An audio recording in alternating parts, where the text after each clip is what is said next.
Vítajte pri ďalšej časti podcastu Ministerstva cestovného ruchu a športu pod názvom Od Parenice po Kvasnice, kde sa rozprávame o gastroturistike, lokálnych výrobkoch či remeselných nápojov. Dnes sa budeme baviť na tému, ktorá je relatívne dosť ťažká, a to ako zaujať hostia v reštaurácii. Pretože je to podľa mnohých ľudí veľmi ťažké.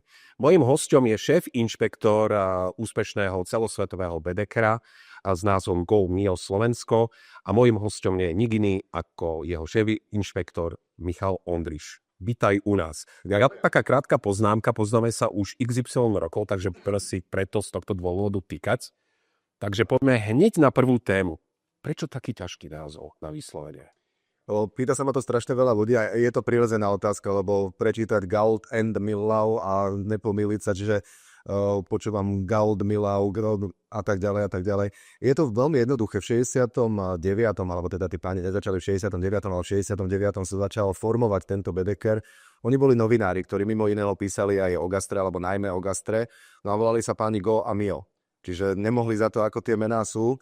A netušili, ako v priebehu 50 rokov ten bedeker narastie do celého sveta a že sa dostane aj do krajín, kde s tou francúzskou výslovnosťou je trošku problém. Takže Go et Mio sú páni, ktorí to založili, podľa nich je pomenovaný a už to je značka, ktorej teraz zmeniť meno pre každú krajinu by bolo zvláštne, takže takto jednoducho. Áno, ich starší konkurent takýto až problém nemal, ale...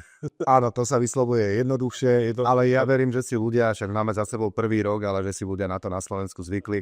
Tak to poviem, zvykli si na celom svete, aj v slovanských krajinách, takže verím, že aj u nás sa dlho. Tak držíme palce pri tom vyslovovaní.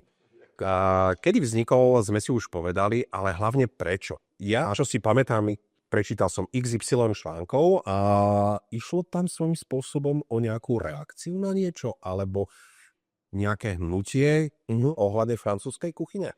Áno, ono tých dôvodov v podstate bolo viacero, ale bola to aj, povedzme, reakcia pani Go et Mio.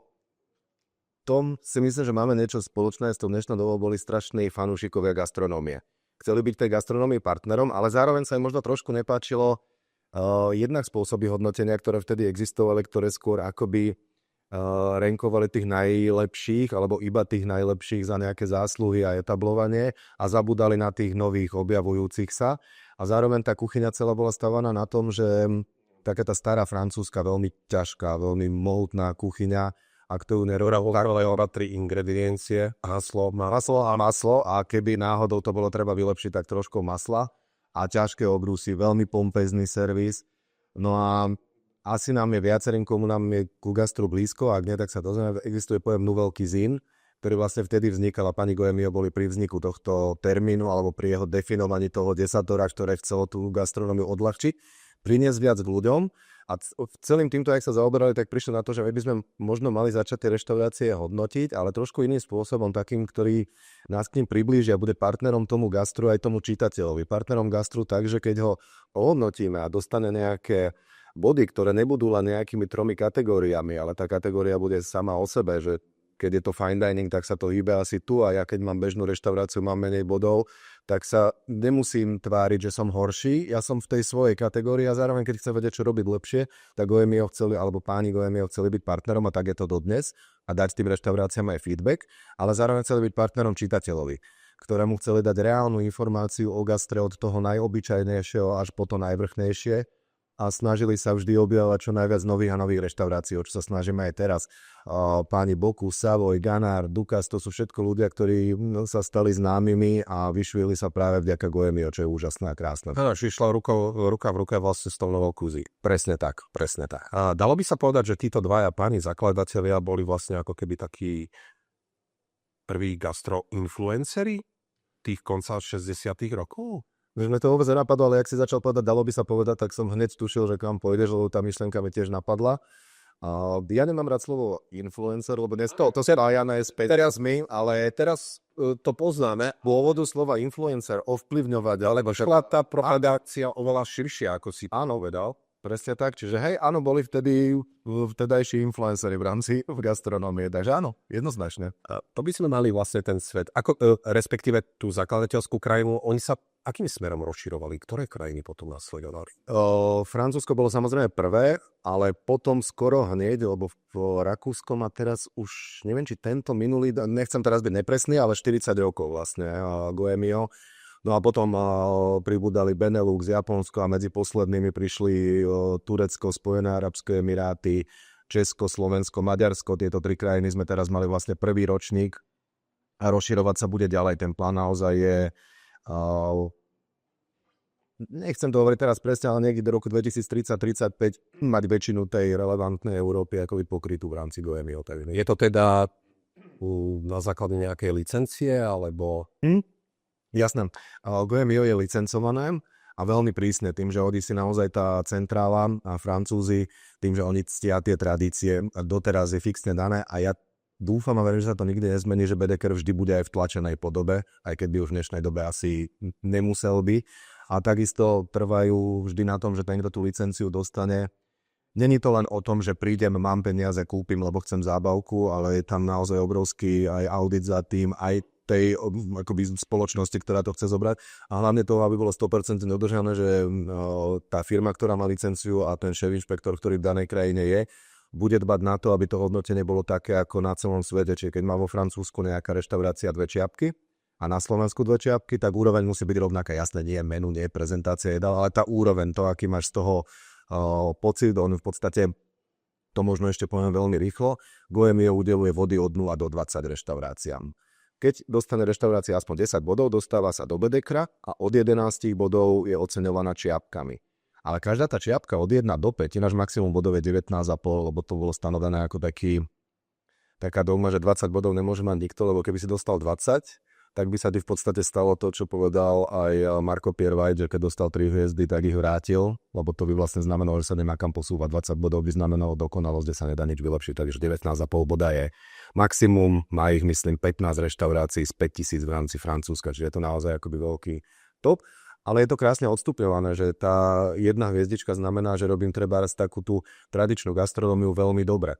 To znamená, že ja ako koliba trebárs, keď dostanem tú jednu čiapku, tak ja nemusím tráviť noci tým rozmýšľaním, ako by som dostal 2, 3, 4, 5, lebo tam vôbec v dobrom slova zmysle nepatrím. 2 čiapky už musí byť nejaký taký dotyk toho šéf-kuchára, že je tam poznať nejaké to prejavenie. 3 čapice, to už ideme v podstate do fine diningu, čo je vysoká úroveň gastronómie. 4 čapice už je veľmi vysoká úroveň gastronómie, čiže všetok ten servis, také tie detaily, ktoré by človek bežne neočakával, a 5 je už úplný ten totálny vrchol. A spomenul si krajiny ako Česko, Maďarsko a Slovensko, ktoré majú vlastne tú istú licenciu. Na Slovensku už tento Bedeker však bol konkrétne v hlavnom meste a potom odišli. Vieš mi trošku viacej priblížiť, čo vtedy bolo a čo sa stalo? Iba doplním, že už vtedy, a už je to určite viacej ako 10 rokov, a už vtedy niektoré reštaurácie tam celkom mielo prekvapili. Áno, vtedy to ale nebolo prítomnosť, tiež som sa to dozvedel až teraz samozrejme, ale to nebolo prítomnosť Goemio na Slovensku, bolo to aktivita rakúskych kolegov z Goemio, ktorí to v podstate ponímali tak, že tá Bratislava je pomerne často navštevovaná turistami z Viedne, turistami, ktorí idú do Viedne, prípadne keď idú do Budapešti, zastavia sa v Bratislave, a neexistovalo nič, na základe čoho by sa mohli dozvedieť, ale takisto aj Rakúšania o nejakom tom kvalitnejšom gastre v Bratislave. Nebol vtedy priestor hodnotiť celé Slovensko alebo celé spektrum, takže oni naozaj vytipovali a pobehali tie vtedy z tých najlepších reštaurácií, nemusíme menovať, ale bolo to niekde, tuším, v 2015 naposledy rozdávali nejaké čiapky, ak si dobre pamätám, ale priznám sa úplne úprimne, lebo však nie každý vie všetko a teraz mi to bude vrtať hlavou. Neviem, čo bol ten dôvod, prečo to skončilo. Neviem, či to bolo tým, že nemali licenciu pre Slovensko, tak to bola možno nejaká šedá zóna, ale nechcem fabulovať, takže myslím, že 2015 to bolo naposledy. Áno. Vráťme sa. Poďme teraz do prítomnosti a súčasnej licencii. Vyšiel prvý Bedeker. Koľko ste prešli reštaurácií na Slovensku? Alebo ešte doplním to jednou vecou. Ty si spomínal, že je to dosť veľké množstvo reštaurácií, je tam škála bodov. Áno. A keď je to pod 10 bodov, tak síce boli ste tam, ale nezverejníte to. Áno. Takže koľko ste prešli tých podnikov a koľko z toho percentuálne zhruba ste pozametali? Tuto chodíme po tenkom ľade, ale ja verím, že Ja rád vyžiť po tenkom ľade. Ale ja tiež nemám s tým vôbec žiaden problém. Budem teraz zaokrúhľovať, aby som nepovedal niečo, čo úplne že presne nesmiem. Prešli sme, takto ešte to poviem, čo by si sa možno pýtal ďalej, ale máme v Bedekri rozdelené reštaurácie na reštaurácie, ktoré sú hodnotené bodmi a popy, čo sú populárne miesta, ktoré sa vyslovene hodnotiť nedajú. Predstavme si raňajkáreň, kantínu, street food a tak ďalej. Čiže tých popov sme prešli niekde okolo 70 alebo nejaké podobné číslo. V Bedekri ich máme, myslím, že okolo 50. Reštaurácií bolo prejdených niekde okolo 180 cca a 146 sa dostalo do Bedekra. S tým, že tam je fajn vec, si to tak trošičku začal, ja to dokončím, inšpektori sú absolútne anonymní a sú to úplne bežní zákazníci, čiže Aj Slováci, alebo aj. Je to mix? Je to mix pohlaví, profesí, všetkého, proste nebudem menovať všetky tie. Ale je to na plný úväzok ako u tých červených? Nie je to na plný úväzok. Samozrejme musia prejsť veľmi prísnymi školeniami a oni potom hodnotia 75 kritérií, takže naozaj to musí byť človek, ktorý... Pán sa volá Beno a on robí školiteľa, šéf inšpektorov pre celý svet, pre GoMio a povedal to krásne, že robiť inšpektora pre GoMio je job, teda nie je job, ale je to práca. Čiže vyžaduje si to naozaj prácu, ale není to zárobková činnosť, není to niečo na plný úväzok, ale každopádne sú to bežní zákazníci. Také tie predstavy, že niekto pokladá vidličku na zem a sleduje reakcie, alebo chodia len v dvojici, alebo sú to len... Ale je to tak strašne rozdielne a sú to úplne bežní zákazníci, ktorí si platia za svoju útratu. Čiže teraz sa aj niektoré reštaurácie pýtajú, dostávam maily, musím na ne odpovedať vždy veľmi opatrne, ale nedá sa ani objednať hodnotenie, nedá sa prijať, nedá sa ani odmietnúť. Mal som reakcie, ja so všetkými tými prevádzkami komunikujem, mal som reakcie, že my tam nechceme byť, lebo nemali nejakú znalosť, mysleli si, že to bude niečo len za čo si treba zaplatiť alebo podobne. Nedá sa to odmietnúť. Keď už raz tam sme a tie body dopadnú tak, že tá reštaurácia sa dostane do Bedekra, tak tam je. Ale zase musíme na druhú stranu povedať, že všetci z toho mali radosť, lebo dostať sa tam znamená, oni sa niektorí aj bali toho, že tam budú mať zlé hodnotenia, tak už dostať sa tam znamená, že spravili niečo dobré. Druhá vec je, že občas samozrejme nastávajú nejaké prekvapenia, už sa rôzne na svete stalo aj, že sa niekto počas rozdávania ocenení postavil a odišiel, ale nebudeme to. To by som chcel ešte prebrať a kto ako reaguje na to, ale vrátim sa k tomu. Čo sa týka tých inšpektorov, takže nie je to jasné, či teda nie je to pravidlo, že je to iba jeden alebo dvaja. Čo môžeme s určitosťou povedať, keď príde niekde zájazdný autobus, tak to... Nie, tak to nebude ono. Okay. Ani privátna akcia, ale nesprávajú sa nejako zvláštne. Oni sú veľmi dobré školenia, nebudem zachádzať do tých detailov, ale tie školenia sú fajn a naozaj...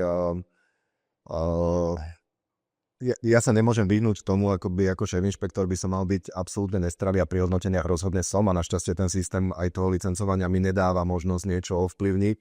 Ja ani nehodnotím reštaurácie, ale zároveň teda konec koncov verejne pôsobíš, takže veľa z tých, ja to vôbec nechcem tajiť a mne to sa priznám, ubehlo aj na gala odovzdávaní, kde keď sme odovzdávali nejaké ceny, tak namiesto dobrý deň by, tak som zakričal Dano pod na pódium alebo niečo podobné. Je to proste tak a mne by to neprišlo prirodzené, takže poznám sa s veľa tými chalanmi a hovorím, my sme určite videli toho inšpektora, tento to bol, tamto to, není to tak. Ale možno, že si tam bol, ale nejako hodnotiteľ. Ale akože bol som na viacerých miestach. Tiež dá si to stredné kaude. A možno niektorého by typli aj správne, niektorého nie, ale je to úplne jedno, aj keby sa o to spýtali. A možno poviem jednu vec, teraz sme zachytili v Česku prípad a rieši sa, ale nerobíme si z toho nejakú ťažkú hlavu. Ale keď zbadáte v rámci svojej reštaurácie niekoho, kto si otvorí tablet so žltými stránkami, tak to môže byť čokoľvek, ale nie je inšpektor GoMio, lebo natrafili sme na takéto prípady, takže toto rozhodne neprichádza do úvahy. A áno, keď tá reštaurácia nedostane aspoň tých 10 bodov, tak sa nikdy nedozvie, že bola hodnotená. Aj keby mi písala, že prečo tam nie sme, tak odpoveď bude jednoduchá a v zásade pravdivá. My sme prešli niekde tento rok to bude o dosť viac ako 200 podnikov prejdených. Nemám teraz ešte presné číslo, že koľko bude v Bedekri, ale teda bude ich viac ako minulý rok. Ale na Slovensku je 5000 reštaurácií, čiže není v našich silách. Ja by som to nenazval konkurencia. Sú iné Bedekre, ktoré treba zhodnotia len reštaurácie z tej top kategórie už aj so zásluhami, čo je perfektné, lebo podľa mňa aj takéto podniky treba oceniť. My sa snažíme prechádzať všetky, ale není v našich silách prejsť všetko, celé Slovensko, čiže stále to hovorím, ak sa tam aj reštaurácia nenájde v tom Bedekri a má pocit, že je dobrá, Určite nech napíše, ja jej síce neodpíšem, že 100% prídeme hodnotiť, ale ja stále zbieram informácie o nových podnikoch, stále zaraďujeme, ale vždy je na to len nejaký rok, ale myslím si, že už na to, že v prvom ročníku bolo 146 hodnotených reštaurácií a 50 popov je slušné číslo, ale zároveň nechápem, ak má niekto pocit, že tam jeho obľúbený podnik nedostal, v ďalšom ročníku sa to môže stať. Ty už si to síce naznačil, ja sa vrátim k tomu sklamaniu. A v čom je podľa teba ten najväčší, ani nie že problém, ale aj ten, či už majiteľ reštaurácie alebo šéf-kuchár si niečo myslí, že to robí dobre a očakáva nejaký výsledok, pretože už zrejme môže tušiť, aký má level tej reštaurácie, že by sa tam mal objaviť, aj sa objaví, ale nedosiahol také výsledky, ako si myslel. Jasné.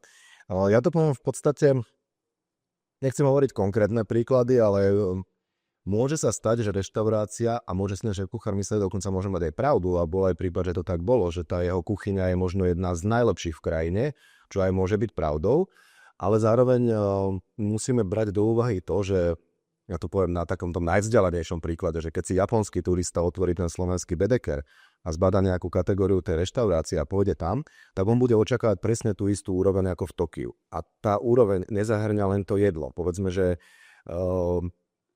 Slovensko je pre mňa takým fantastickým príkladom. My máme extrémne veľké množstvo reštaurácií s fantastickými kuchármi a fantastickým jedlom, ale niekedy chýba niečo iné. A sú to rôzne veci. Ambient To môže byť pohodlie toho hostia vzhľadom, ja neviem, na veci, ktoré nám strašne sa často stáva, ale to sa každému stáva. A určite niekto by to postrehol možno aj pri mojej práci ako šéf-inšpektora. Je tzv. Vec, ktorá sa volá, že prevádzková slepota.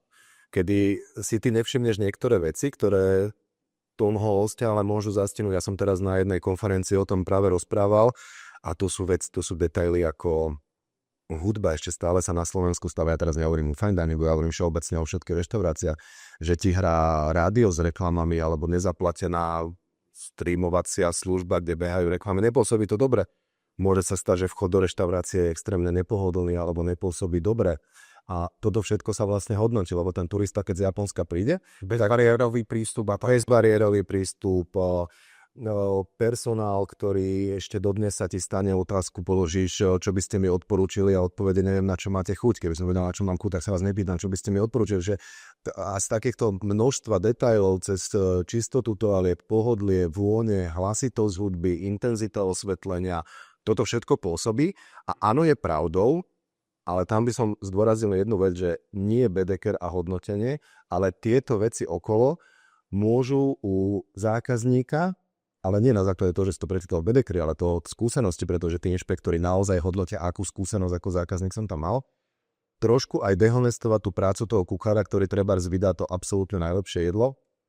No ja neviem, či sa budeme baviť aj o servise, alebo nie, ale určite prejdeme. Keby som si odmyslel ambient, ktorý je strašne dôležitý, alebo to prostredie, to ako sa ten host vo všetkom cíti, tak keď je, povedzme, slabý servis, tak ten šéf-kuchár naozaj môže vydať to najlepšie jedlo na svete, ale tá skúsenosť toho hostia nebude dobrá. Takže dokáže tá reštaurácia alebo ten podnik mať tú spätnú väzbu v tom, ako si to povedal, že dobre, gastro bolo dobre, sme nabudení, ale že nám to pokazil to bodovanie, alebo tú škálu, alebo dokonca rozdiel 2-3 čapíc, ten servis, dozvie sa to? Môže to byť servis, môže to byť ambient, no dozvie sa to. Dozvie sa to. Jednak sa snažíme do každého toho hodnotenia dať taký hint, takú akoby miernu kritiku, že nebude tam napísané, že to jedlo bolo katastrofálne, ale keď si podnik dobre prečíta, ako sa to povie, čítať s porozumením tú svoju kritiku, tak niečo tam nájde a ja sa vôbec nevyraním aj tomu, že keď mi niekto napíše, že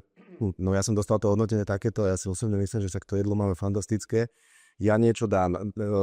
Nebudem dávať akoby návod, že teraz zajtra musíte zmeniť toto a potom to bude lepšie, ale dostanú ten hint. V niektorých tých hodnoteniach nájdeš kritiku typu, že pre mňa taká veľká téma je dochucovanie, že jedlá neboli dochutené, že možno by boli super. Inde nájdeš, že keby ten personál možno vedel viac o tom lístku, bol ochotný odporúčiť. Inde nájdeš, že máš v tomto type podniku jedno biele, jedno červené víno je mal. Čiže vždy tam nejaký taký ten hintík je, že ktorým smerom sa hýbať. A čo keď tá chyba nastane na strane Bedekera?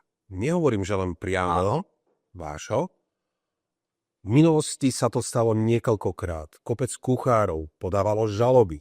a podobné veci, že dajme tomu, vyšla recenzia, bol tam napísané, ale tento syr, tento konkrétny druh syra nepatril tam a tam, ale šéf kuchár objektívne povie, ale to nebol tento druh syra. My máme tento druh syra. Alebo majú tam lokálne pivo a nakoniec sa príde na to, že to nie je lokálne pivo, ktoré sa len tvári ako lokálne pivo. Takisto nápoje. Čo vtedy? Ako to riešia? Nielen vy, áno, ale ako to riešia vtedy tie bedekre, kedy ten objektívne ten čierny Peter nie je na strane reštaurácie, ale toho hodnotiteľa. Keďže je to ľudská činnosť, je to ľudská činnosť, dáva na každé iba sa môže stať kedykoľvek. Možno začnem s tým, že či ten druh syra alebo piva. Tam to pomerne jednoduché je, lebo keby na mňa sa obrátila nejaká reštaurácia, že počujte, vy ste tam písali v tom hodnotení, že našou najväčšou slabinou bolo, že sme poučili aj dám 30 na, ja neviem, talianske cestoviny, vymýšľam si teraz povedzme príklad, ano. Tak u nás by bolo možné, neviem ako to majú ostatné bedekra, nevidím presne do toho systému, ale predpokladám, že nejakú formu takéhoto zabezpečenia budú mať. My vždy máme nafotené, čo bolo na jedálnom lístku a keby sme niekde napísali, že tam bol aj dám 30, teraz to hovorím ako príklad, tak len vtedy, keby to tam bolo. Takisto máme účtenku z každého hodnotenia, z každej jednej návštevy, aby sme mohli dať jasne najavo, lebo to sa stávalo. Stáva sa to skôr na tých väčších trhoch, ale vo Francúzsku sa to stávalo pomerne často, že keď tá reštaurácia dostala relatívne málo bodov na to, koľko by očakávala, tak sa, ale ja nehovorím, že vedome s cieľou bodov, to je jedno, ale z nejakého dôvodu stalo, že volali, no ale jak môžete písať, že my sme mali kačacie prsia, keď my sme minulý rok na listu kačacie prsia nemali. Vymýšľam si. Bločík, kačacie prsia na tom a tom. To je jedna vec. Spomenul si, že to je zhodou okolností presne jednu takúto výtku som dostal, to je to pivo, alebo názor, ty to som povedal. Ten inšpektor, pokiaľ v danom podniku dostane na jedálnom lístku pivo, ktoré sa volá, povedzme, že je podnik Učbánu a pivo sa volá pivo Učbánu, 10, on si ho objedná, tak on maximálne napíše o tom, ako mu to pivo chutilo a že majú lokálne pivo. Ale to, že to pivo Učbánu je plnené pivom u zásuvky, ktoré je úplne niekde inde, ten inšpektor nemá prečo a ako vedieť. On hodnotí danú návštevu a ešte je určite jedna vec, ktorá sa môže stať a ja som sa potom nad tým zamýšľal. Tá reštaurácia niekedy je hodnotená toľkokrát to je jedno, to nemôžem povedať, koľkokrát sú hodnotené reštaurácie, ale k tomu nesmerujem. Ale môže ten kuchár povedať, že my sme mali ale vtedy blbý deň. Ale áno, ja by som s tým ľudským možno súhlasil, ale z pohľadu bedekra, ktorý sa snaží byť v rámci subjektívneho hodnotenia čo najobjektívnejší, čo keď príde zájazd z Japonska kvôli hodnoteniu a vy budete mať zrovna blbý deň? No proste každý sme len tak dobrý ako ten najhorší článok, najhorší deň, čiže o tomto ja by som nehovoril, lebo povedali to viacerí veľkí kuchári a neviem, prečo mi stále ide ten Marko Piervajt, ale povedal, že v podstate najdôležitejšie v gastronomii, keby to mala byť jedna vec, rozprávať sa o tom, ako je dôležitý servis, jedlo a tak ďalej, to je samozrejme veľká téma, je konzistencia. A len tí, čo sú konzistentne stále rovnakej kvality, môžu patriť medzi tých absolútne najlepších. Takže ani toto by som nepovedal. No a snažíme sa my v tých hodnoteniach mať čo najmenej subjektívnych vecí. Je tam 75 kritérií, ktoré každé má nejakú váhu a je dosť. To je obrovské množstvo, ja ich všetky akoby menovať nemôžem, ale rozdielil by som ich možno na hodnotenie toho ambientu, prostredia, celkovej takej tej komunikácie s reštauráciou. Mnohí si neuvedomujú už tie fine diningové reštaurácie, hej, ale už len taká tá blbosť, možno teraz poviem viac, ako by som chcel, ale to je jedno, lebo zase pre mňa, že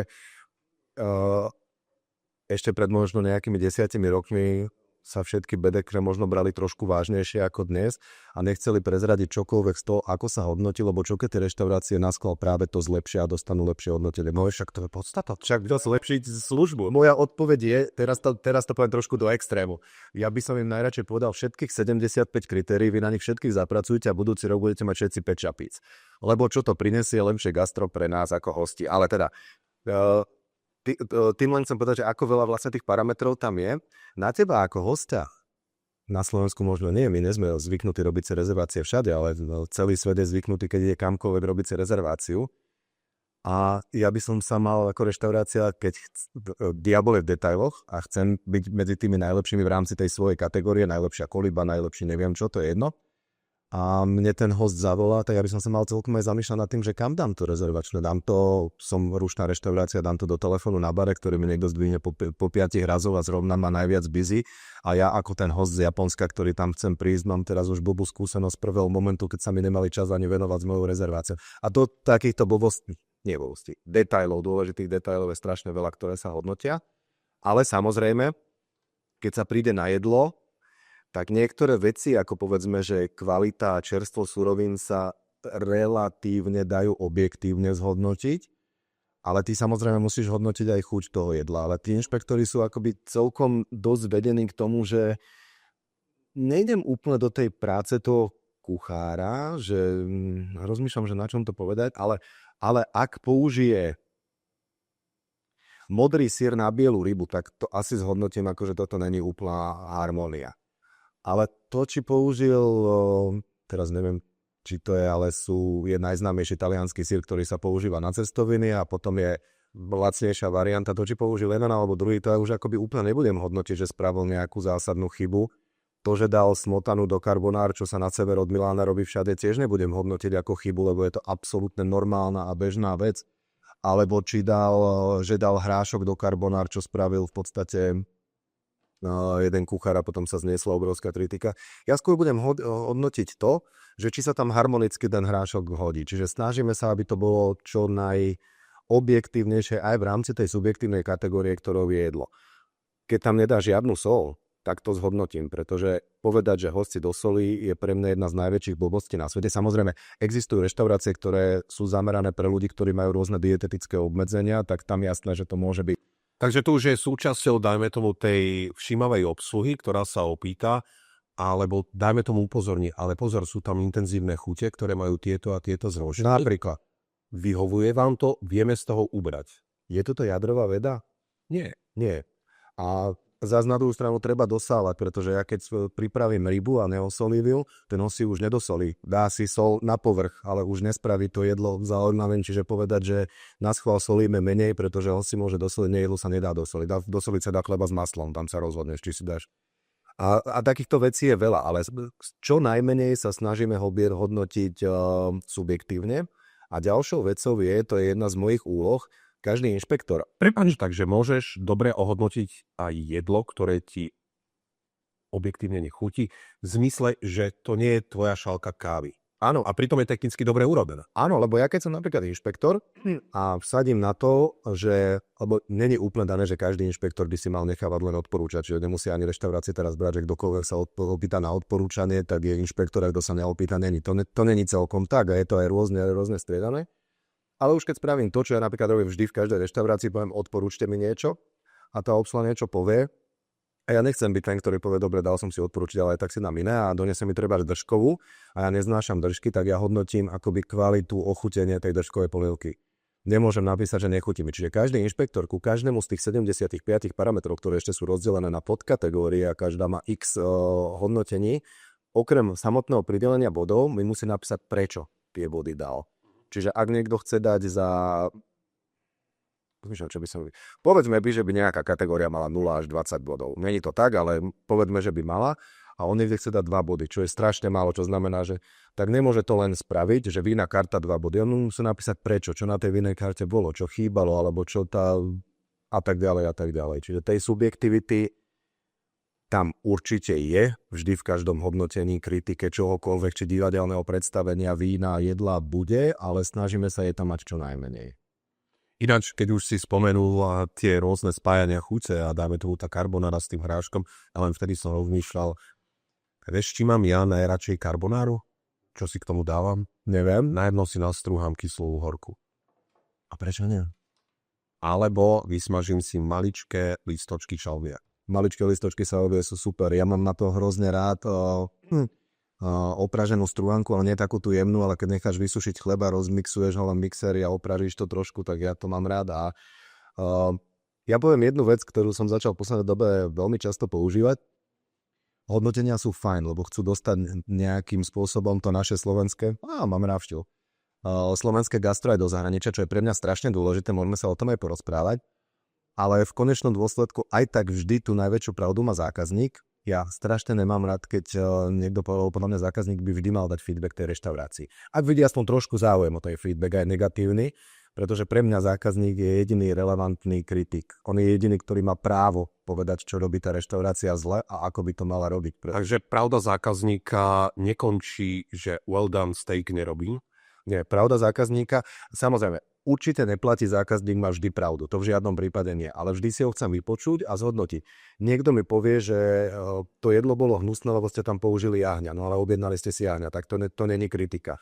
Ale keď povie, že počujte, toho ovocia v tej omáčke bolo na mňa príliš veľa, možno by som sa na to pozrel, tak ja rozhodne ako majiteľ alebo šéf-kuchár by som sa tým zaoberal a skúsil zhodnotiť. Samozrejme, keď sa zhodneme potom celý tým, že nebolo to tak, je to v poriadku, ale ten zákazník má právo ten názor povedať. A teraz som sa stratil. Žite sa aj pohádať? Jasné. Určite. Lebo sú niektoré veci, ktoré sú subjektívne a nedáš to preč z toho hodnotenia. Ale to som chcel povedať, že vždy na konci dňa záleží na tom, mne to povedal Joseph Rocca. Nechceme menovať reštauráciu, ale táto je tak ďaleko a tak vysoko. Áno, tak poďme do Girony. Do Girony El Celar Deccan Rocca, čo oficiálne patrí medzi 9 najlepších reštaurácií na svete, ktoré sú v kategórii Best of the Best, Best Restaurants of the World. A Joseph Rocca, ich sommelier, bol vyhlásený za najlepšieho sommeliera, jeho brat Juan Rocca za najlepšieho kuchára, ich brat Jordi Rocca za najlepšieho cukrára. Čiže sme tak strašne vysoko, že toto nemusíme brať ako reklamu a dostať sa tam aj tak nedá. Ten mi povedal, keď ma zobral do svojej pivnice, kde má 100 000 druhov vína, nie fľaši, druhov vína, tak sme sa rozprávali o všeličom, možno ma povedal, že ale ako sommelier si povedal, že na konci dňa je tak jediná dôležitá vec, chutí, nechutí.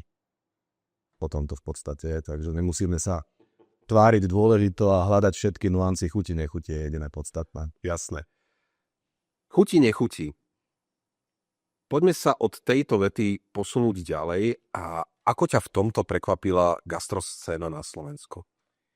Prekvapila ma hodne, lebo ja som si to potom tak všetko pospájal, ja aj čo píšem o reštauráciách posledných 8 rokov, tým, že si nerobím žiadne štatistiky a nesledujem, tak ma ani nenapadlo, že vlastne koľko som tých reštaurácií prešiel a koľko z nich bolo zaujímavých.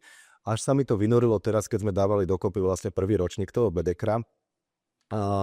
Ja som povedal jednu vetu na pódiu, bola to myslím prvá veta, ktorú som povedal na odovzdávaní hodnotení GOEMIO 2025, že posledné roky sa bavíme o tom, že slovenské gastro na to nemá, že má stále strašne veľa chýb a že v porovnaní so svetom sme ešte není tam, aby sa mohli pri svetové Bedekre. To je jedna zo základných vlastností Slovákov. A samobičovanie. A ja som tedy povedal, že, bože, teraz mi vypadol dátum, ale dnešným dňom táto pochybnosť končí. Slovensko na to rozhodne má a nie len na porovnanie v rámci celej strednej Európy, ale aj s celým svetom. Jednoznačne toto je akoby zodpovedané totálne. Takže za mňa to slovenské gastro spravil obrovský kus cesty a pre mňa je aj veľmi špecifické aj v porovnaní so svetom. Aj od koliby až po fine dining je také veľmi osobné a úprimné, čo sa mne veľmi páči. Možno je to dané aj tým, že 95% slovenských reštaurácií vedú slovenskí kuchári, alebo teda varia v nich slovenskí kuchári, nemáme tu taký trend, čo môžeme o tom sa pobaviť. A chce byť také, neviem čím to je to takou srdečnosťou, že ty na tom tanieri, keď sa bavíme o tých reštauráciách, kam stojí za to ísť, vidíš takú tú úprimnosť na tanieri od úplne vrcholného fine diningu, ktorý mne sa veľmi páči, že až na pár výnimiek je taký slovenský, ale však máme tu asi takú 10 tých najlepších fine diningových reštaurácií, ale každá je iná, že fakt naozaj iná a v každej vidno takú tú snahu priniesť tomu hostovi čo najlepšiu chuť a najlepšie možné suroviny. Mne sa veľmi páči to, čo je na Slovensku a to není bežné vo svete. A ja viem, že si to asi môžu dovoliť len tie reštaurácie z toho vrcholu, ale už je to len akoby jeden z príkladov. Je také, že pestujem si vlastné bylinky, snažím sa odoberať od malých farmárov. Ja som videl jedného šéf-kuchára, ktorý robí iba večerný servis, nemá obedy a on do obede behá po všetkých tých malých bylinkárovi, rybárovi, férovi z dediny XY. Ja viem, to si každá reštaurácia nemôže dovoliť a nehovorím to ako jedinú vec, ale máme veľa odlišností od tej gastronómie inde a tým vieme byť výnimoční. Máme stále veľa oblastí, na ktorých musíme pracovať určite. V ktorých? Za mňa to najväčšie je, keď začnem najprv tým druhým a potom sa vrátim k jedlu. Určite sa strašne málo myslí na tú prezentáciu tých podnikov na vonok. Stále. sú sociálne siete. Už skoro každá reštaurácia má sociálne sieť, ale mne tým, že to ešte sledujem o to viac, ale keď sa to stane akoby vášmu hostovi, tak je to ešte o to horšie. Môj filter, alebo teda algoritmus na Instagrame je taký, že čokoľvek nové vznikne, mne to nejako ukazuje, lebo vždy sa tým zaoberám, vždy na to kliknem a pozriem. Ešte stále je kopec reštaurácií, ktoré nie, že nemajú otváracie hodiny na svojich sociálnych sieťach, nemajú tam ani len mesto, z ktorého pochádzajú. Čiže to hovoril som o tých rezerváciách. Čiže tá komunikácia určite nábonok. Treba ju zosobniť, to je ďalšia možná vec, ktorú som hovoril aj teraz na konferencii, čiže ešte sú v tom už fantasticky, my s tým začíname, ale naše sociálne siete, webové stránky, inzeráty, možno aj v miestnych novinách alebo ako v médiách, ktoré sú aj na internete, je super, treba ich robiť, ale treba ich robiť osobnejšie. No, už vo svete je bežné, že skoro celé toto je o tvári šéf-kuchára, tímu, ktorý rozpráva k tým hosťom, lebo tá prítomnosť je super. Na ten ambient sa stále strašne zabúda. A to nemyslím teda, že každý by mal investovať miliónov do toho, aby mal najkrajšiu reštauráciu na svete. Ale možno nemať blbosti na stenách. Áno, je toho menej, už tie rybárske siete, všelijaké džbániky, už to není tak veľa, ale možno zamyslieť sa... Aj bicyklov sme zvesili. Bicyklov sme už zvesili kopec a neviem, kde skončili všetky. Ale potom sa zabúda na kopec vecí a ja teraz nechcem hovoriť všetky príklady, každý nech sa nad tým zamyslí, ale hovorím, že je to o osvetlení, o hudbe, o prostredí, o dôni, o vchode do toho podniku, ale napríklad taká blbosť, že ešte furt existujú, a není toho naozaj málo, príbory položené džbáne a ešte tými hrotmi vidličky a noža hore. Že kedykoľvek si to doreš, tak mňa napadá, koľko ľudí už dneska držalo tento príbor v ruke. A ja teraz nehovorím, že každý má na stole nastreté príbory a tú podložku, jak vo fine diningu, ale keď už nič iné, aspoň to tam dať dole hlavou. Ja viem, že potom sa ťažšie hľadá vidlička, lyžička. Nebodaj teda zavolať tých čašníkov o 10 minút skorej do práce a už len keď to zatočí do tej servítky, tak už aspoň máš akoby tú kompletnú sadu. A takýchto detailov je obrovské množstvo. Suma sumarum, takže detail sa dá urobiť aj v obyčajnej šrode. Absolútne, presne tak. Čiže toto, no a potom v tom jedle, tam je to paradoxne strašne, tam je to odlišné vo fine diningu a v opačnom. Ja by som si tie jedlá, akože ja viem, že tých kategórií oveľa viac, ale keby som si to pre seba rozdelil na predjedlá, hlavné jedlá, dezerty, lebo takto si rozdelíš aj 30 chodové fine diningové menu v zásade, ale aj ten obyčajný obed v najobyčajnejšej reštaurácii, tak je tam rozdiel. Mám pocit, a to som teraz už aj raz spomínal, že tá bežná reštaurácia od pivárne cez Kolibu si dá záležať na tých hlavných jedlách. Koliba na tom, aby tie halušky mala 4 druhy, reštaurácia na tom, aby k tým... A to sa mi páči, no v tomto sme sa ináč veľmi posunuli, že už aj v tej skoro najnižšej Koliba to nemôže a bolo by blbé, keby to robila Koliba, má mať to vepřo knedlo s ovostou, kapustová knedlou, nebudem tam vymýšľať nič viac. Ale už jedna čapica, čo je len akoby vynikajúce prevedenie tradičných jedál, už rozmýšľajú nad tým, že tak spraví tie líčka, ale nedám k tomu len zemiakové pyré a na panvici upečenú koreňovú zeleninu, čo robil Paul Reich pred 20 rokmi, ale už vymyslím nejaký iný druh pyré, použijem topinambur, niečo, že mne veľmi sa mi páči, že nad týmto sa začína rozmýšľať, je to krásne vyskladané. Ale potom sa pozriem na predjedla a dezerty a mám tam stále opakujúci sa tatarák, nie že by som ho nemal rád, a sú prevádzky, kam patria. Keď má piváren, tak musí mať tatarák, ale skoro v každej reštaurácii na Slovensku máš tatarák, karpáčo, caprese, šalát ako vegetariánsku verziu a v dezertoch máš tiramisu, palacínky, cheesecake napríklad. Čiže a pritom a k tomu istému poviem ešte ďalšiu vec a poviem, prečo si myslím, že by na tom tie reštaurácie mali zapracovať. Zabúda sa aj na vína a nápojové karty. Nápojové sa zlepšujú, už skoro každý robí domáce limonády, lebo vidí, že my Slováci sú ochotní dať aj 8 eur za limonádu, tak prečo by sa čo nie je pravil? A ešte keď to spravím ako plný čbán ľadu, tak predávam v podstate nič za veľa. Ale zabúda sa strašne veľa na vína. A veľa reštaurácií som počul, že viete čo, vína začneme zaraďovať viac do karty, keď ich ľudia budú viac piť. Ja hovorím, ako majú tí ľudia viac piť víno, keď ho nemáte?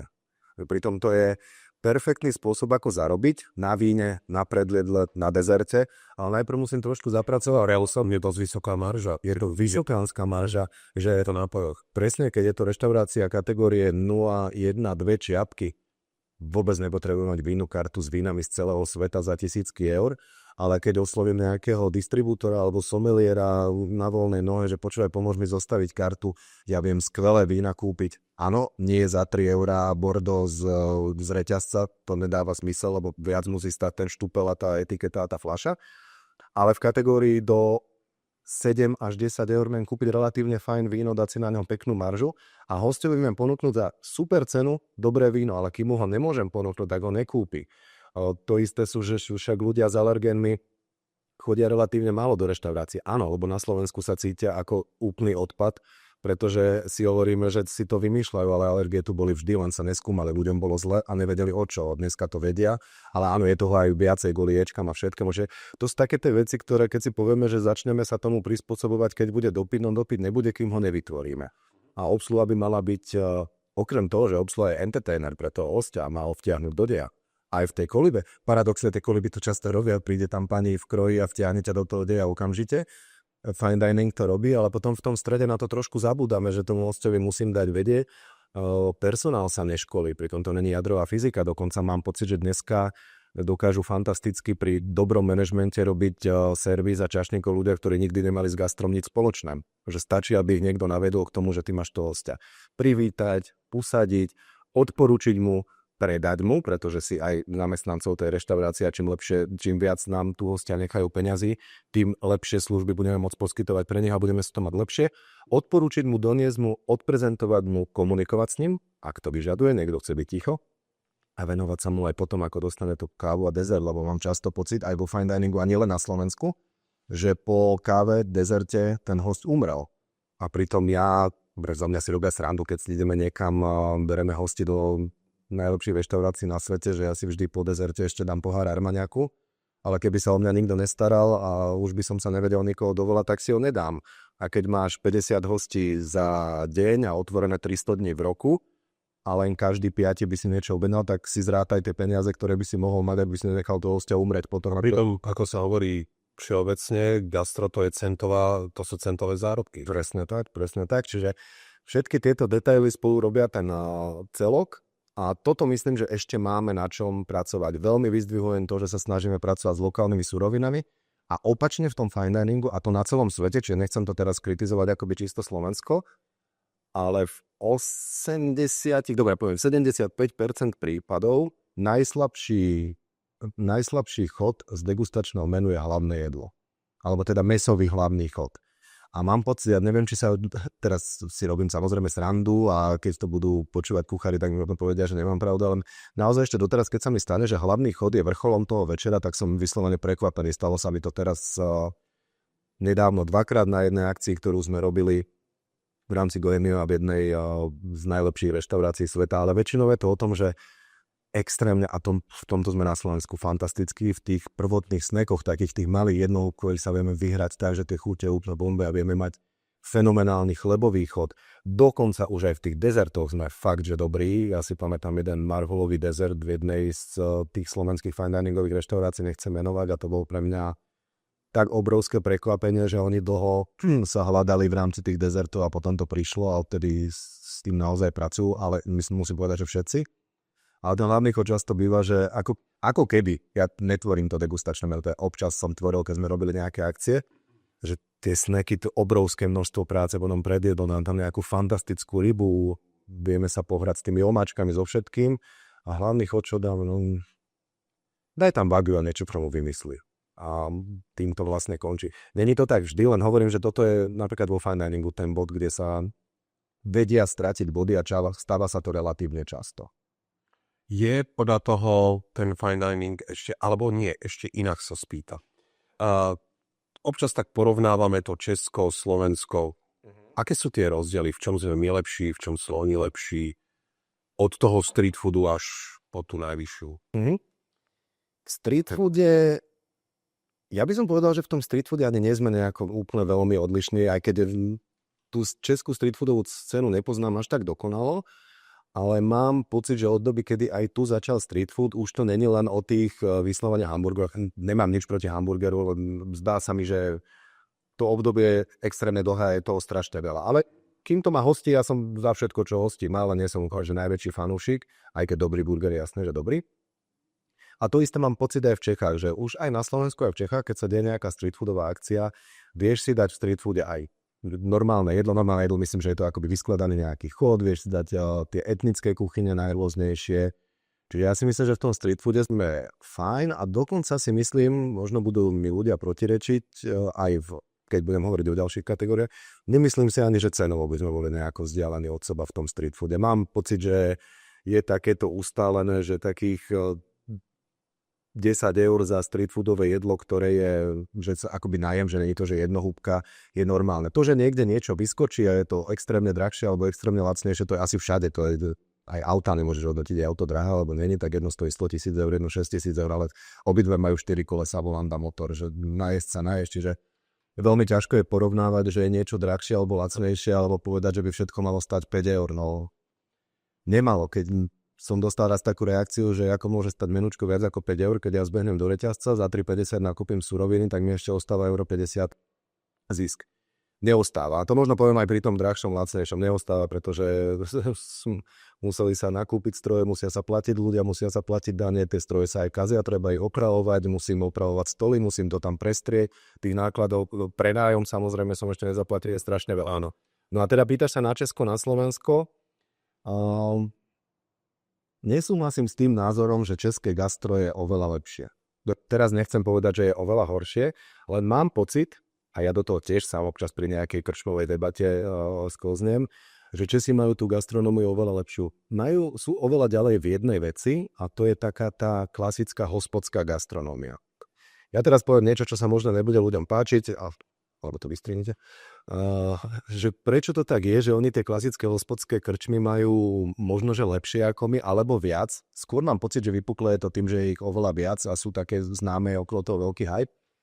Je, že podľa mňa, ak vidíme to aj v starých filmoch alebo knihách, v Českej republike vždy bolo zvykom, že keď bola akákoľvek hospoda, išlo sa na pivo, tak sa tam aj varilo. Nie, bola tam teplá kuchyňa. Áno. Na Slovensku bolo v krčme pivo a na zapraženie pálené. Ja to teraz nehodnotím nejako, ale akože áno, tá naša tolerancia k alkoholu je vysoká, ale nebola to tá kultúra toho pivárňového varenia. No ale oni na to prešli aj v dnešnej dobe. My sa to snažíme, občas tu niečo vznikne, ale ja mám pocit, že aj teraz v Bratislave sú také 2-3 pivárne, ktoré by boli super, ktoré by dokonca sa dali aj kvalitou toho jedla. A dokonca dnes už poviem aj tou usmievalosťou tej obsluhy, aké tí českí, hospodskí to majú v sebe. My nemôžeme porovnávať írskeho hospodského a chcieť byť taký ako on, ani českého. Ale nie sú také navštevované. My síce hovoríme, že nám to tu chýba, ale keď to tu aj vznikne, tak za tým nejako extrémne nejdeme. Ale úroveň tej gastronómie strednej triedy až po fine dining, ja si stojím za to, že tu máme ešte trošku lepšie ako v Českej republike.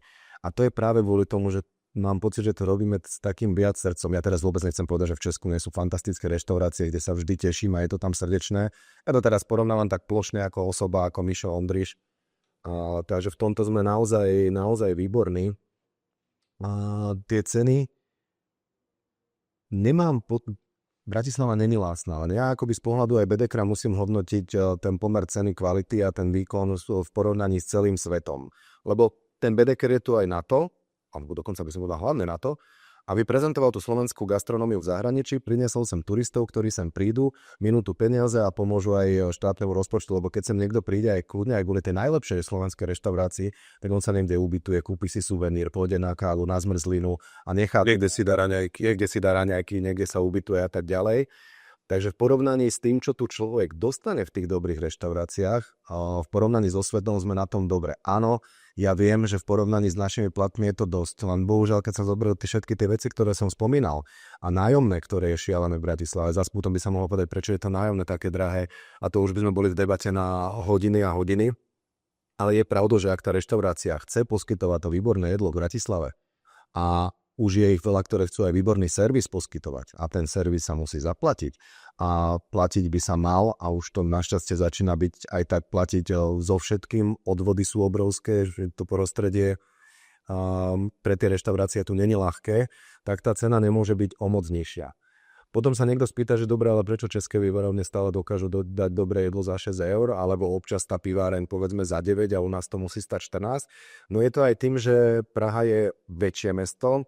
Praha je veľkomesto. Praha už je veľkomesto. Povedzme, že jedno z tých najmenších, ale je to veľkomesto. Čiže ja keď si tam otvorím reštauráciu, povedzme rovnakú ako tu v Bratislave, ale ovšem aj Slovák, ktorý tam pôjde tu zavre a pôjde tam a spraví ju perfektne, že spraví ju dobre, tak vie, že je odsúdený na to, že bude od rána do večera plný.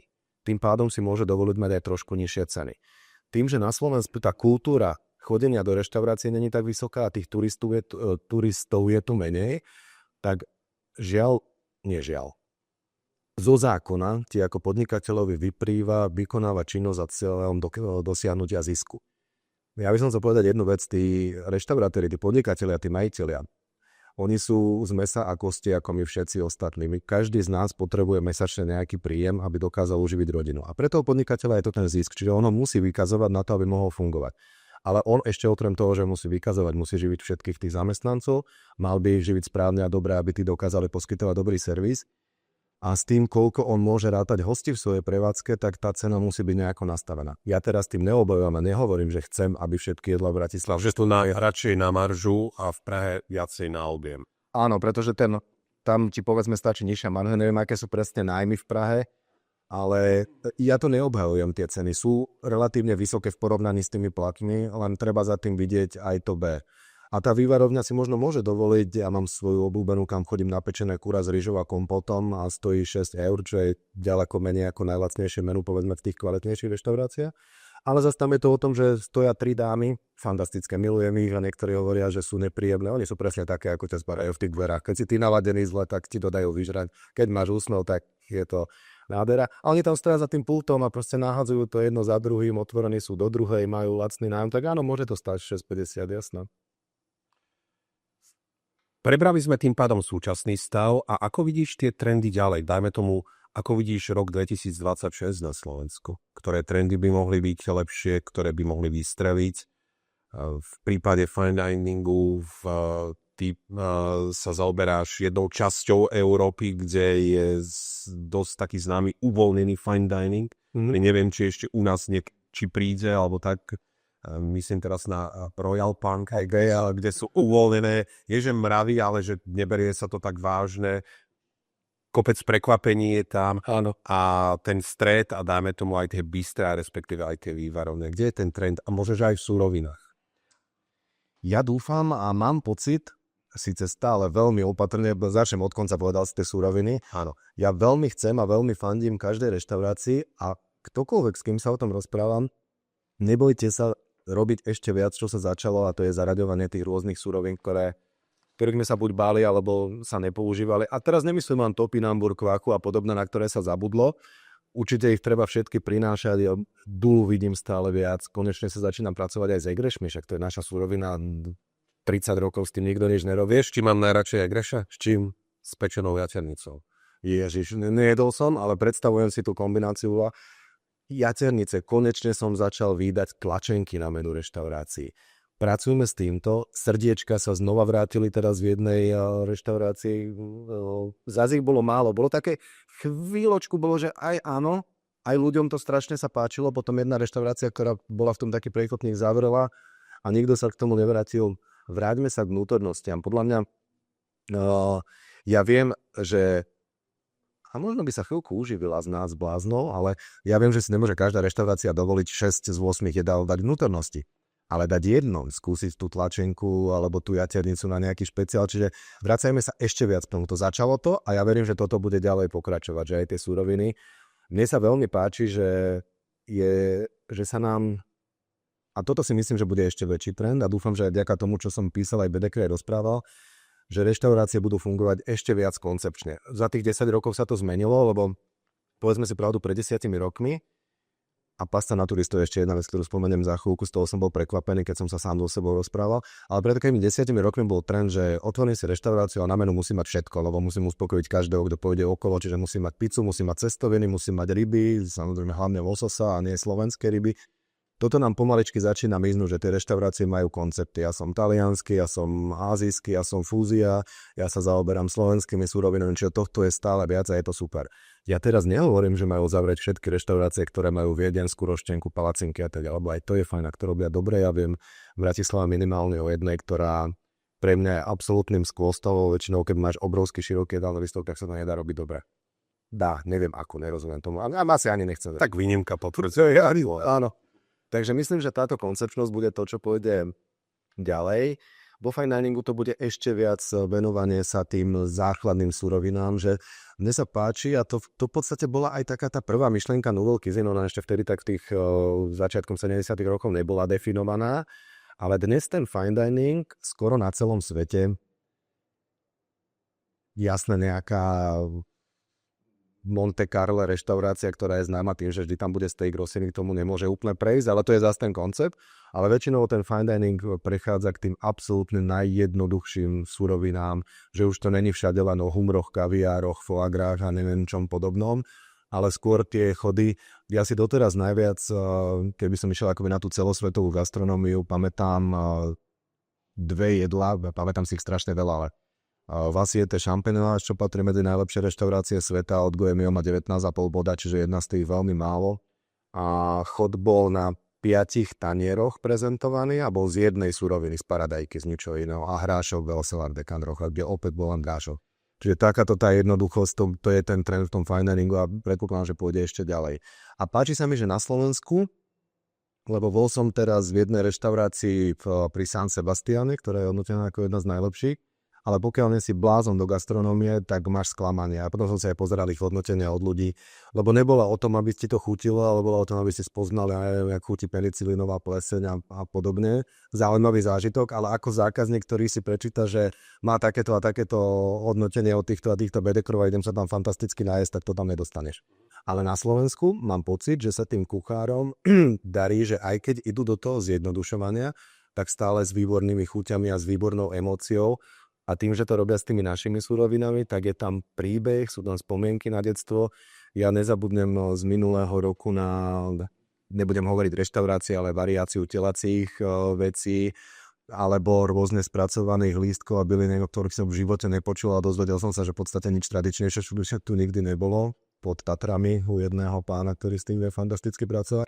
Cez pečené kurá s broskyňou a rýžou na menučku, alebo ja neviem, granatýr a tak ďalej, čiže úžasné prevedenia. A v toto je tá vec, ktorej sme na Slovensku. Tie emócie, ktoré vedia tie jedlá vyvolať, ak ten personál to správne prezentuje. No a potom je tu Punk Royal, ktorý je podľa mňa absolútne jediný koncept svojho druhu na svete, tak možno len nejakým máličko. A nemyslím si, že by sa to dalo spraviť kdekoľvek inde ako v 3 mestách, ktorých je, lebo tie sú momentálne gastronomicky tak šialené navštevované, to je Oslo, Kodaň a Štokholm. V Punk Royal je fine dining, čo sa týka toho, že má degustačné menu a tie jedlá sú fenomenálne a mohol by si ich kľudne podávať v obrusovej reštaurácii s najlepším servisom. Ale tam to končí, vôjdeš do podzemia, kde učí hlasná hudba. A nielen punková, už som tam videl celú reštauráciu vo Viati za ramena tancovať na stole na Robbieho Williamsa. A je tam dym, kaviárový chod sa podáva tak, že z kuchyne vybehol obrovský šéf kuchár holohlavý s kilovou pixlou kaviáru a za ním bežal zelenoblasý čašník v tielku s fľašou vodky, ktorú ti servíroval do toho najprirodzenejšieho pohára, čiže priamo do tvojich úst a kaviár na ruku a do toho hrala ústredná melódia z Pulp Fiction a všetci. Ale toto sa nedá popísať slovami, dá sa to len zažiť, lebo čokoľvek povieš, nie je to prvoplánovo a lacno, ale tamto hrá a to sa bojím, že je to asi neopakovateľné. Ten koncept si tak sadol a čokoľvek iné by mohlo byť vulgárne alebo akékoľvek.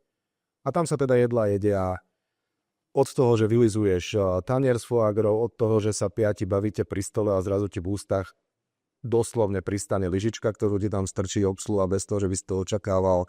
A je to skvelá zábava. Ja som tam mal hostí, mal som tam pána, ktorý je fakt relatívne konzervatívny, 65-ročný pán a jemu tak svietili oči ako istoičky, čo počítam, že odkedy v 15 dostal prvú pulsu sa nestalo, takže úžasné zážitky.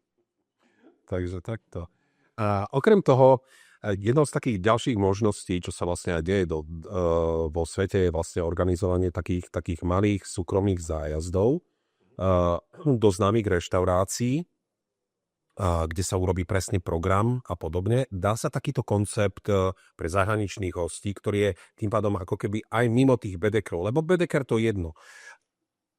Ohodnotiť si to a zákazník staraj sa, ale urobiť to niečo na taký štýl, že sú nejaké výnimočné koncepty, ktoré majú svoj príbeh, o ktorom ty si rozprával, priniesť tých zahraničných, dáme tomu ľudí zo severských krajín, zase naopak na Slovensko.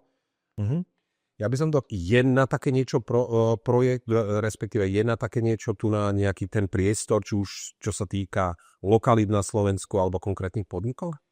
Práve si myslím, že je, pretože už aj tie regióny išli hore, čo sa týka klasických reštaurácií, kolí, pivární, krčiem strednej triedy. Fine dining sa nám krásne rozložil po celom Slovensku. V podstate máme Bratislavu, ale není len Bratislava. Máme Tatry, máme Východ, máme stred juhu, Nitriansky vinný, čiže máme v podstate akoby to, čo v podstate aj ja ako osoba mimo Goemio robím, zatiaľ teda pre Slovákov by sme chceli aj pre zahraničných, ale nech by to robil ktokoľvek, to je jedno, lebo treba sem tých zahraničných pritiahnuť, je využiť ten bedeker na to, že mám znalosť, že kam ich zobrať a im ukázať, že teda pôjdete tam a tam akoby vyslovene za tým večeraním, obedovaním.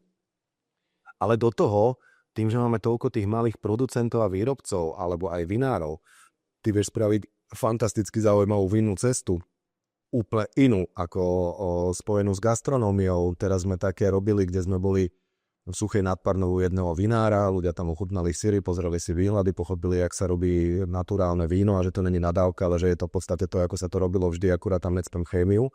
Už to, či mi z toho vyjde niečo, čo znie ako nepodarok, alebo je to vynikajúce víno, lebo to robím s láskou, to je akoby druhá vec. Presunuli sme sa k inému vinárovi, ktorý zase má 300-ročnú pivnicu a rozprávala príbehy a do toho dostali fantastický obed a večera vo fine diningu zase v inom vinárstve je kopec malých producentov. Podľa mňa, keby tí turisti z celého sveta, neviem, Škandinávie, videli naše rybárstvo, videli ľudí, ktorí dokážu spraviť fantastické paštety, sirupy, fermentované náchoje, syry, ktoré podľa mňa by obstáli v konkurencii celého sveta, syry francúzskeho typu. Čiže máme tu kopec výrobcov, producentov a veci, ktoré sú naozaj porovnateľné so svetom, len tým, že na Slovensku zatiaľ neexistuje niečo, čo by tých malých producentov spájalo, tak oni sa nevedia sami dostať do sveta. Poviem Norsko, lebo tam trávim veľa času, taký turista z Osla, keby si rozmýšľal, že kam pôjde. A už by ho aj napadlo, že existuje niečo ako Slovensko, tak v podstate okrem Bedekra a možno nejakých, možno Slovakia Travel alebo rôznych tých regionálnych, kde sa dokáže dozvedieť treba o tých pamiatkách alebo niečom, on sa veľmi nemá ako dozvedieť, že v nejakej pri Galante sa vyrábajú jedni z najlepších syrov na svete. Subjektívny názor, teraz akoby nehodnotím to objektívne, nie som odborný, to je môj subjektívny názor, alebo tam niekto robí takéto paštety, ktoré by mohli konkurovať kdekoľvek, alebo že tu máme malých vinárov, ktorí sú podávaní v michelinských reštauráciách po svete. Nemá sa to kde dozvedieť, čiže pre mňa by bol fantastický koncept a to by mohol aj, by mohli podporiť nejaké organizácie, aby niekto mohol pre turistov zo sveta, podľa mňa ideálne aj nejako s tou záštitou štátu, lebo to dá nejaký taký akoby punc tomu, že to je niečo naozajstné, že to je nejaký podvod a vodiť tým ľudí na krásne miesta. A tým, že väčšinou vždy vrcholom takéhoto cestovania býva nejaký fine dining a to, jak som povedal, že sú už rozdelené po celom tom Slovensku, tak sa to dá spojiť s rôznymi dobrými raňajkami, obedom, s ubytovaním. Tí turisti tu nechajú nejaké peniaze, pozrú si nejakého producenta, je to prínos. No v podstate to je takéto krásne win-win-win, tá reštaurácia dostane nového hostia, ten host spozná, že vôbec existuje Slovensko a aké krásne veci na ňom sú a ten región bude ťažiť sa. Dá sa to aj sklobiť z toho, že ako si povedal, že tak pripravte si na cestu aj oblek, no ale ide fine dining, ale pôjdeme aj na feratu. Presne, akože úplne presne spojiť úplne všetko, lebo a našťastie aj to s tým, ako je to Slovensko krásne, ja som rád za našu krajinu, aj keď každý by mohol povedať, že veľa vecí tu je zlých a my sme takí, že všetko na seba kydáme, ale to, tak každý kút toho Slovenska má, okrem toho, že je tam nejaký producent, výrobca, že je tam nejaká výborná reštaurácia, hotel, raňajkáreň, langošáreň, tak ešte je tam aj krásny kus prírody a v podstate na každých 500 metrov na Slovensku je niečo, kam by si turistu mohol zobrať pozrieť prírodné. Máme najviac hradov na obyvateľa, čiže aj to vieš zobrať. Máme krásne galérie, roztrúsené kade tade, múzea, takže ten program by sa dal pre nich robiť fantasticky. Super, Michal. Prebrali sme toho veľa, ja ti ďakujem za tvoj čas. A ja ďakujem aj na budúce. Ja rád ešte raz ďakujem. Všetko dobré.